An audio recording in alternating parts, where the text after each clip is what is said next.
Hello everyone, welcome to the Om Namah Shivaya education hub. जैसे कि हमने अपनी सीरीज स्टार्ट की हुई है फॉर द बोर्ड 2025। आज की क्लास में हम एपी को कवर करेंगे, एपी के बेसिक्स कवर करेंगे, देन एपी के असर्शन एंड रीजंस कवर करेंगे।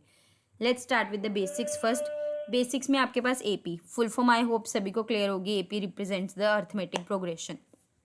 अब एपी किसका पार्ट है? AP basically sequence and series का पार्ट है। सीरीज में आपके पास तरह तरह की सीरीज आ जाती हैं, जिसमें squares of something, cubes of something, जैसी मर्जी सीरीज आ सकती है।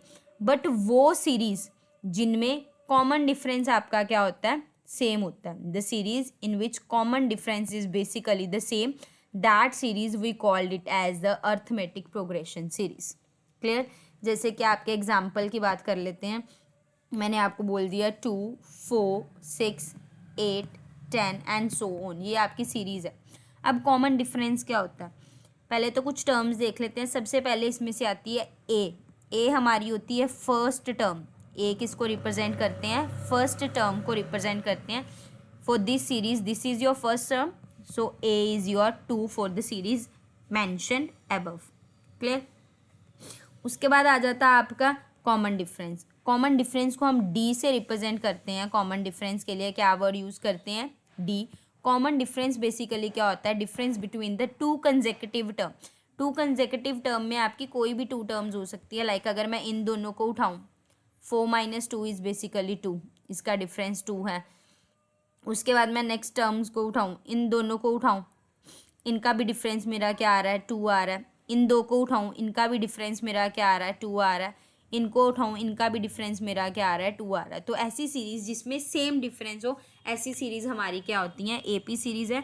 और डी निकालने का तरीका क्या होता है? Second term minus first term, या third term minus second term, या fourth term minus third term and so on. मतलब दो कंसेक्यूटिव टर्म का डिफरेंस, पीछे वाली माइनस आगे वाली। अगर सिंपल लैंग्वेज में बताऊँ तो पीछे वाली माइनस आगे वाली। इसमें पीछे कौन है? 4 है, आगे कौन है? 2। Means 4 - 2 is 2। क्लियर? या 6 - 4 इज 2, या 8 - 6 इज 2। तो ये आपकी सारी क्या है? Basically common difference. उसके अलावा हम नेक्स्ट फॉर्मूला देख लेते हैं। नेक्स्ट फॉर्मूला हम देखते हैं लास्ट टर्म का, या ए एन का कॉरस्पॉन्डिंग। मेरे पास बहुत बड़ी सीरीज़ है, मैंने आपको सीधा बोल दिया मेरे को 15th टर्म बताओ। अब आप सारी सीरीज़ लिखने तो लगे हुए नहीं कि हम 15th टर्म मैम को बताएं। तो ऐसे टाइम पे हम क्या करते हैं?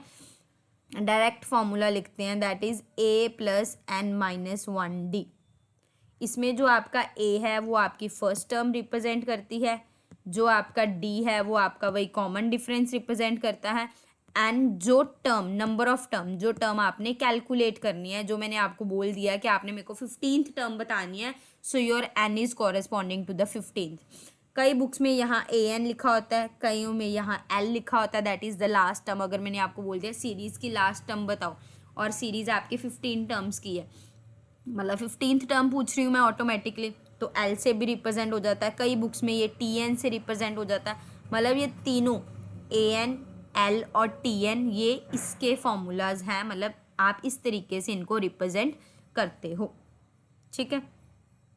उसके अलावा एक आपका होता है सम। अब मैंने आपको ये नंबर ऑफ टर्म पूछने की जगह क्या पूछ लिया? ओवरऑल सम पूछ लिया कि बताओ कि सम क्या आया। पूरी सीरीज दे दी, पूरी सीरीज को टोटल बता दो कितना है। तो उस केस में हमारे पास सम का फॉर्मूला होता है, इसको एन से डिनोट करते हैं, n/2 2a + n - 1d। ये आपका क्या होता है? सम का फॉर्मूला होता है। एक और फॉर्मूला होता है सम का, n/2 a + l, या a + tn लिख लेते हैं। कई बुक्स में a + an लिख देते हैं, depend upon book to book. मतलब आपने ये दो फॉर्मूलाज फॉर द सम याद करने हैं। ठीक है? इसमें आई होप आपको क्लियर होगा कि n क्या रिप्रेजेंट करता है? नंबर ऑफ टर्म रिप्रेजेंट करता है। a आपका क्या रिप्रेजेंट करता है? First term. n number of term. d आपका कॉमन डिफरेंस। यहाँ पे l आपका लास्ट टर्म रिप्रेजेंट करता है, a आपका फर्स्ट टर्म, एंड n आपका नंबर ऑफ टर्म्स रिप्रेजेंट करता है। उसके अलावा 3 फार्मूलाज और मैं आपको करवा देती हूँ। रीजन बिंग, वो 3 फार्मूला सबसे फ्रीक्वेंटली आस्क्ड फार्मूलाज हैं in the chapter of AP series. AP series में सबसे फ्रीक्वेंटली आस्क्ड क्वेश्चंस है। सबसे पहला आता है सम ऑफ n नेचुरल नंबर्स। आपको बेसिक्स पहले इसीलिए करवा रही हूँ क्योंकि बच्चों के बेसिक्स क्लियर नहीं होते हैं। बेसिक्स आपको होंगे तो असर्शन रीजन फटाफट होंगे। अगर आपके पास एन नेचुरल नंबर्स हैं, मतलब लाइक 20 नेचुरल नंबर्स का पूछ लिया मैंने, 50 नेचुरल नंबर्स का पूछ लिया, 100 नेचुरल नंबर्स का पूछ लिया, इसमें आपको सम का फॉर्मूला लगाने की नीड नहीं है। नो डाउट आप ये वाला फॉर्मूला अप्लाई कर सकते हो, द फर्स्ट फॉर्मूला आप इजीली अप्लाई कर सकते हो एंड देन मेरे को सम बता सकते हो। बट एक और शॉर्टकट मेथड होता है, वो भी आप लोगों को पता होना चाहिए क्या होता है। तो उसके लिए जो आपका फॉर्मूला होता है वो क्या होता है, n+1/2। क्या होता है, n+1/2। किसके लिए, n नेचुरल नंबर्स। लाइक अगर मैंने आपको बोल दिया कि मुझे 50 नेचुरल नंबर्स के बारे में बताना है, so your n is going to be 50 in that case. That means 50 into 50 + 1 that is 51/2। Cutting कर लोगे 25, इनको मल्टीप्लाई करके जो भी आपके पास आएगा that will be your answer.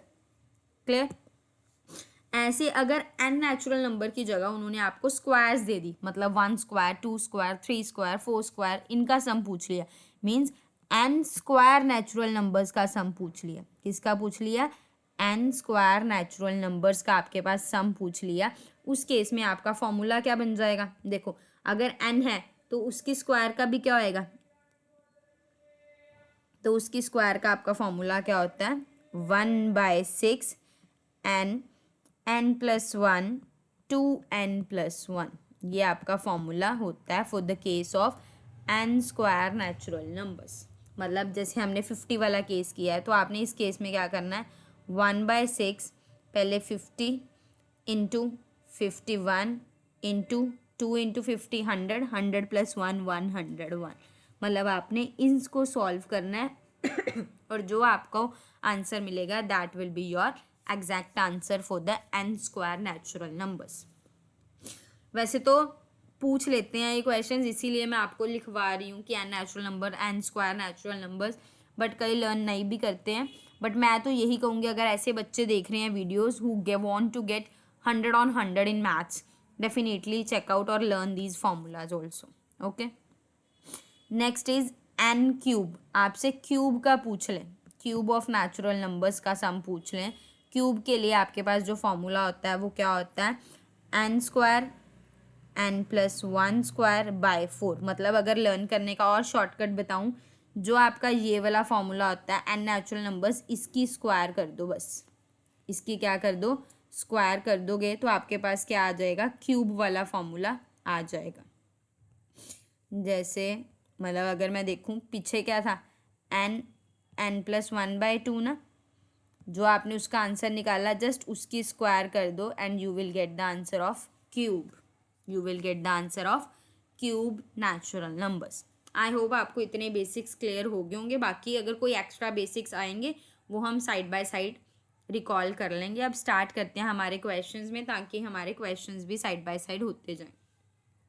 सबसे पहला क्वेश्चन है, assertion आपको दे रखा है that sum of n natural numbers from 1 to 100 is 5050। देखो पहला ही क्वेश्चन आपका किसके पे आ गया, सम आ गया नेचुरल नंबर्स का। अभी मैंने आपको ऑलरेडी फॉर्मूला रिकॉल करवाया है, यहाँ पे क्या होता है फॉर्मूला, n+1/2। तो मतलब आप डायरेक्ट इस फॉर्मूला पे लगाओ rather than to go with the sum formula. जा सकते हो उससे भी, कोई इशू नहीं है। अगर आपने सम वाला लगाना है सम वाला लगा दो, नो इशू एट ऑल। लगा देते हैं यही वाला। इन्होंने बोला सम ऑफ n नेचुरल नंबर क्या होता है, n+1/2। मतलब हमारा रीजन सही है। अब लगा के चेक कर लेते हैं वैल्यू सेम आ रही है या नहीं आ रही। n हमारा 100 बोल रही है, इधर देख लो 100 डाल दोगे, इंटू 100 + 1 आपका क्या हो जाएगा, 101 / 2। कटिंग कर दोगे 50, 50 को 101 से मल्टीप्लाई करोगे यू विल गेट 5050। और इन्होंने आपको यही बोला that your answer will be 5050। That means assertion भी सही है, हमने रीजन को लगा के ही आंसर किया। That means both A and B are correct and R is the correct explanation of A. I hope question is clear to you. Clear, okay. Then move to the next one, 51st question. 51st question में उन्होंने आपको क्या दे रखा है, that sum of first 15 terms. अब आपको 15 terms दे दिए हैं। अब आपको नेचुरल नंबर्स नहीं दे रखे कि आप डायरेक्ट फॉर्मूला लगाओगे, मतलब आपको सम वाले फॉर्मूले में जाना पड़ेगा। और उन्होंने रीज़न में आपको बोला है कि सम निकालने का फॉर्मूला ये होता है, हमने अभी पढ़ा है यही होता है।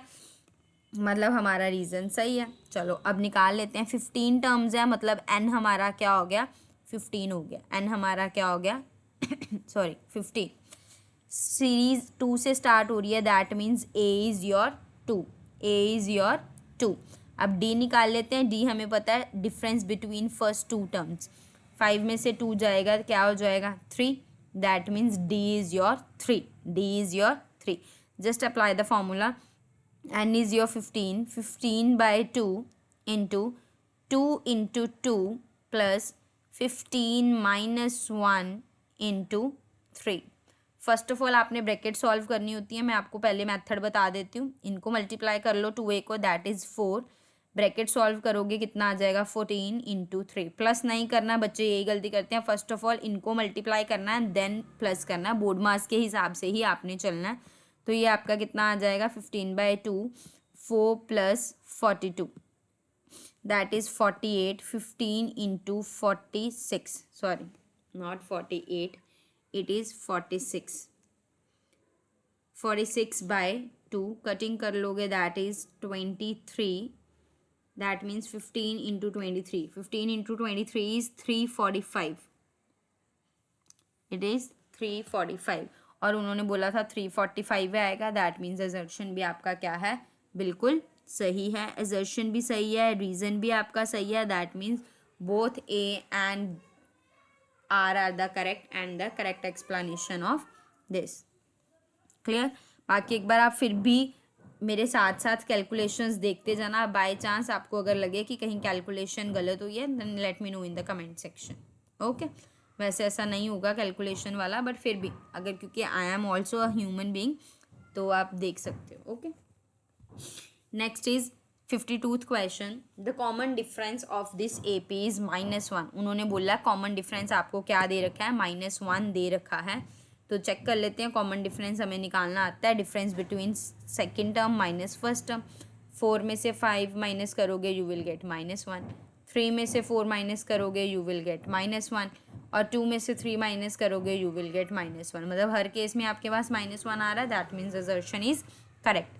रीजन में उन्होंने क्या बोला है, the constant difference between any two terms is known as common difference.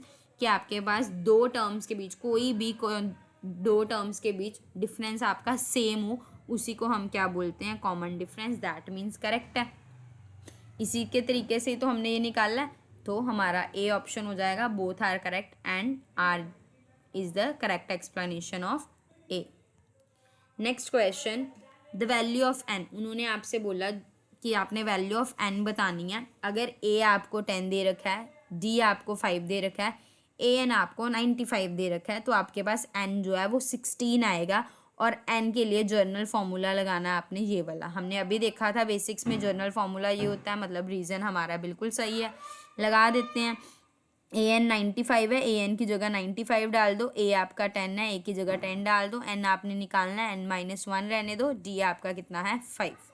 ठीक है, पहले ब्रैकेट सॉल्व करनी है। मैंने आपको बोला था ये क्या हो जाएगा, 5n - 5 plus 10 is equals to 95। 10 में से 5 माइनस करोगे आपके पास क्या आ जाएगा, 5 आ जाएगा। That is 5 + 5 9। अब ये 5 प्लस का उधर जाएगा तो -5 हो जाएगा। तो it is 90 is equals to 5n। और फिर उसके बाद आप क्या कर दोगे, इसको डिवाइड कर दोगे, तो आपके पास कितना आ जाएगा, 90 में से 90 को 5 से डिवाइड करोगे you will get the 18।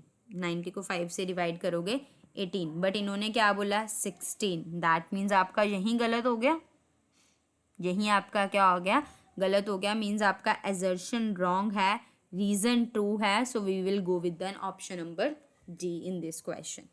Clear.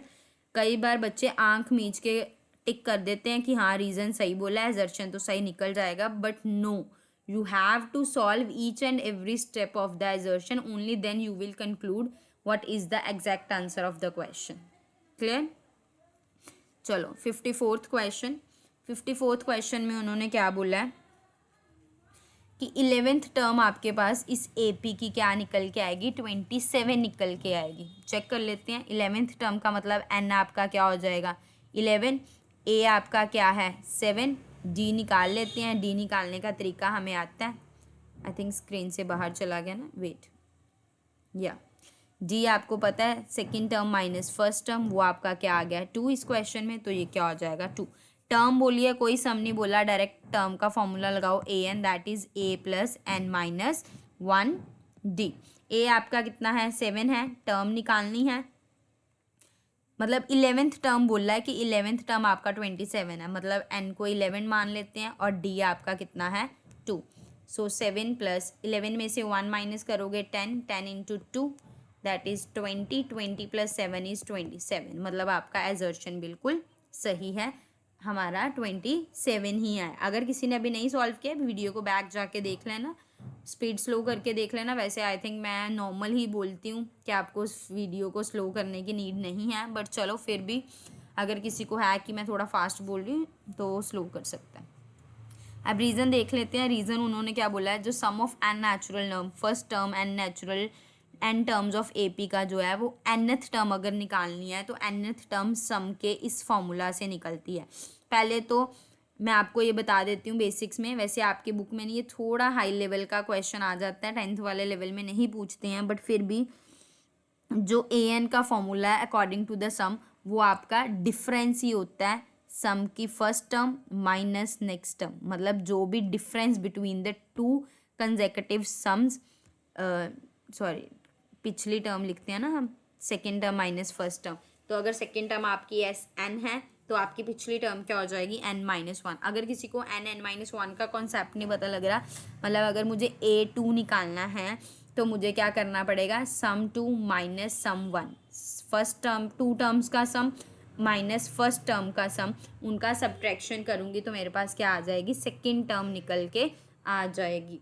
तो ये भी फॉर्मूला होता है, वैसे ये थोड़ा सा हाई लेवल होता है, पर चलो आपको पता होना चाहिए, इसमें प्लस नहीं होता, इसमें क्या होता है माइनस होता है। तो आपका रीज़न गलत हो गया, एजर्शन सही, रीज़न फॉल्स, हमारा सी पार्ट पड़ा है। So C is the correct answer of this question. Clear. Next question की तरफ चलते हैं। इसमें इन्होंने क्या बोल दिया, 10th टर्म के बारे में बता दिया कि 10th टर्म आपकी 35 निकलनी चाहिए इस सीरीज़ के लिए। चलो देख लेते हैं। 10th टर्म मतलब ये एन आपको दे रखा है, ए आपका सीरीज़ का कितना हो गया 5। सबसे पहले हम डी निकालेंगे, डी के लिए हम 2 टर्म्स का डिफरेंस निकाल देंगे। ए पी ऑलरेडी बोल रखा है तो आपको चेक करने की नीड नहीं है कि मैं सभी डिफरेंस को चेक करूं, क्योंकि एजर्शन रीजन में अगर आप इतना टाइम लगा दोगे तो आपके आगे वाले क्वेश्चंस में उतना ही टाइम कम हो जाएगा। अगर उन्होंने ऑलरेडी बोल रखा है इट इज़ एपी, कोई मर्जी बीच वाली 2 टर्म्स उठाओ और उनको सब्ट्रैक्ट करके डी निकाल लो। चलो बाकी हम ए एन का फॉर्मूला लगा लेते हैं, जैसे हमने ऊपर लगाया था ए plus n minus 1 d. A आपका कितना है 5, एन आपका कितना है 10, मैं डायरेक्ट लिख रही हूँ 10 माइनस 9, 10 माइनस 1 इज़ 9।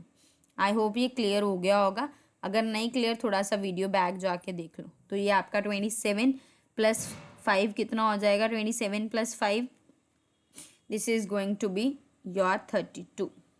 ठीक है, और यहाँ 35 बोला, चलो एजर्शन ही गलत हो गया आपका, एजर्शन रॉन्ग हो गया।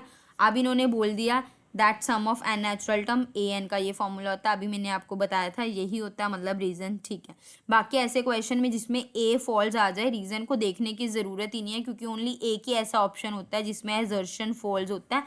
सो टाइम ना वेस्ट करते हुए directly tick the D part. Clear.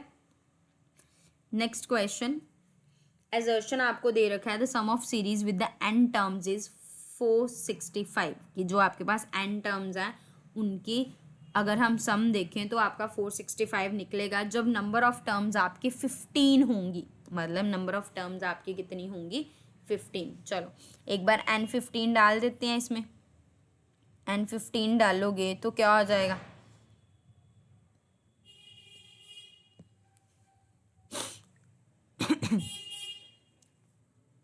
Fifteen into 5 कितना हो जाएगा आपका 75। 75 में से 9 को सब्ट्रैक्ट करोगे तो आपके पास कितना निकल के आएगा, इट इज़ 66। मतलब आपकी लास्ट टर्म जो निकल के आई है वो आपकी कितनी निकल के आई है 66। एक बार फर्स्ट टर्म भी निकाल लेते हैं। फर्स्ट टर्म के लिए मतलब क्या होता है A1, मतलब N1 चाहिए मेरे को। अगर मैं N1 निकालूँ that means N is your 1,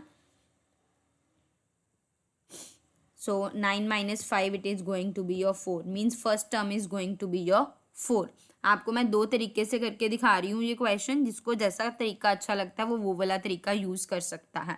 अब मैंने आपसे ए एन दिया हुआ था, मैंने इस क्वेश्चन में आपके लिए ए एन भी निकाल दिया, इस क्वेश्चन में ए भी निकाल दिया, और मैंने आपको यहाँ पे जर्नल फार्मूला वाली शीट जब दिखाई थी तो मैंने आपको सम के 2 फार्मूले लिखवाए थे, एक फार्मूला ये वाला था और एक फार्मूला ये वाला था। मैं दोनों फार्मूले अप्लाई करके आपको दिखाऊंगी। सबसे पहले हम ये वाला निकालते हैं, क्योंकि मैंने जो फार्मूले इसमें डालने हैं मैंने आपके लास्ट टर्म भी निकाल ली है, मीन्स जिसको हम ए एन और एल बोलते हैं, और आपकी फर्स्ट टर्म भी निकाल ली है। एंड मेरे पास ऑलरेडी कितना दिया हुआ है 15। जस्ट अप्लाई दिस फार्मूला, यहीं पे कर रही हूँ, वहाँ पे करने की जगह कलर चेंज कर देती हूँ ताकि पता लग जाए आपको। एन आपका 15 है, सो इट इज़ 15/2। ए आपका कितना निकाला हमने इस क्वेश्चन में 4, और ए एन आपका कितना निकाला है 66। -66 है तो -66 कर देंगे, 66 में से 4 माइनस करेंगे, we will get 62। So -15/2 into 62। जब आप करोगे 62 को 15 से मल्टीप्लाई करोगे and then divided by 2, you will get the -465। क्या आएगा -465, और इन्होंने आपका क्या बोला है +465, मतलब एजर्शन ही आपका गलत हो गया। तो जब एजर्शन गलत हो जाए रीज़न चेक करने की नीड ही नहीं है, डायरेक्टली आप डी ऑप्शन को टिक कर दोगे। ठीक है, अब दूसरा मेथड, जिसको ये वाला नहीं पता था कि हम डायरेक्टली ये फार्मूला लगा दें और वो इस फार्मूला से जाना चाहता है, that means n/2 2a + n-1/d वाले फार्मूला से जाना चाहता है, उसके लिए उसको क्या करना पड़ेगा। देखो a तो मैंने आपको निकालनी बताई दी है, इसमें आपकी a1 का मतलब a आपकी कितनी है 4 है, पर मुझे d निकालने के लिए 2 टर्म्स चाहिए ना, क्योंकि d is basically difference between 2 terms. ठीक है, डिफरेंस ऑफ 2 टर्म्स। a1 निकालना है, दैट मीन्स मुझे an निकालने की नीड नहीं है इस क्वेश्चन में। an की जगह मैं क्या निकालूंगी, अगर मैंने फर्स्ट क्वेश्चन में जाना है मैं a2 कैलकुलेट कर लूँगी। क्या कैलकुलेट कर लूँगी a2 क्या हो जाएगा 9 - 5 into 2, that means 9 - 10, that is my -1। और मेरा d क्या होता है a2 - a1 means -1 - 4, that is -5। तो मेरा d क्या आ जाएगा इस क्वेश्चन में -5। चलो लगा देते हैं, n आपका 15 है, n की जगह डाल दो 15। a आपका कितना आया था इस क्वेश्चन में 4 आया था, a की जगह डाल दो 4, n 15 है, 15 - 1 इज़ 14, और d आपका कितना आया था -5। तो 15/2 8 - 14 5 के कितना होता है ये आप सभी को पता ही होगा, दैट इज़ 70। 70 में से अगर 8 को माइनस करोगे आपके पास 62 आ जाएगा, -15 इंटू 62/2। तो अगर आप इसको करोगे 15 इंटू 62/2 डिवाइड करोगे, यू विल गेट -465। इससे भी आपका कितना आया है -465 निकल के आया है, और दूसरे मेथड से भी हमारा -465 निकल के आया था। दैट मीन्स एजर्शन ही गलत है, हम ऑप्शन सीधा डी ऑप्शन के साथ जाएंगे। क्लियर, चलो नेक्स्ट क्वेश्चन की तरफ चलते हैं। नेक्स्ट क्वेश्चन 57th क्वेश्चन है। इसमें उन्होंने आपको बोल दिया है कि 5, 10 एंड 15 3 कंसेक्यूटिव टर्म्स है किसी एपी की, और उन्होंने आपको क्या बोला है कि अगर 3 कंसेक्यूटिव टर्म्स होगी तो ये वाला रिलेशन हमेशा फॉलो होगा। तो चलो ये मैं आपको बेसिक्स में नहीं बताया था, भूल के बताना, जब भी आपके पास एपी होगी और 3 कंसेक्यूटिव टर्म्स आएगा 3 कंसेक्यूटिव टर्म्स में चेक करना हो कि ये 3 कंसेक्यूटिव टर्म्स हैं या नहीं है, तो आपने ये वाला फॉर्मूला चेक कर लेना है, that is 2b = a + c। अगर ये वेरीफाई हो जाता है दैट मीन्स वो आपकी 3 कंसेक्यूटिव टर्म्स हैं एपी की। इसको आप a मान लो, इसको आप b मान लो, इसको आप c मान लो, इस फॉर्मूला में डालो। 2 × 10 = 5 + 15। 2 × 10 आपका कितना हो गया 20, 5 + 15 आपका कितना होगा 20, मीन्स करेक्ट आ गया। दैट मीन्स एजर्शन भी सही है, रीज़न भी सही है, एंड इसी से रीज़न से ही हमने एजर्शन को प्रूव करा है, मीन्स हमारा आंसर बिल्कुल करेक्ट है। क्लियर, हाँ जी। नेक्स्ट आपके पास कितने क्वेश्चंस रह गए अभी 1 2 3 एंड 4 क्वेश्चंस रह गए हैं। एक बार ये 4 क्वेश्चंस मैं आपको होमवर्क दे रही हूँ ताकि आपकी भी थोड़ी सी प्रैक्टिस हो, नहीं तो नेक्स्ट क्लास जब हमने इसकी केस स्टडी करनी है उसके साथ मैं आपको एक बार इनके सॉल्यूशंस भी करवा दूंगी। एक बार आप स्क्रीनशॉट ले लो। 58th क्वेश्चन रह गया आपका, देन 59th क्वेश्चन, take a screenshot please. Then 60th question, 61st question and 62nd question. आपके 5 क्वेश्चंस रह गए हैं for the assertion reason of this PDF. उसके बाद हम केस स्टडी करेंगे. नेक्स्ट क्लास में मैं assertion reason as well as case studies की कंप्लीट करवा के इस चैप्टर को भी हम वाइंड अप कर देंगे. जिसने अभी तक चैनल सब्सक्राइब नहीं किया then do subscribe this channel. Bell icon को हिट कर लो सो दैट जैसे नेक्स्ट वीडियो आए you will get the notification. Thank you so much.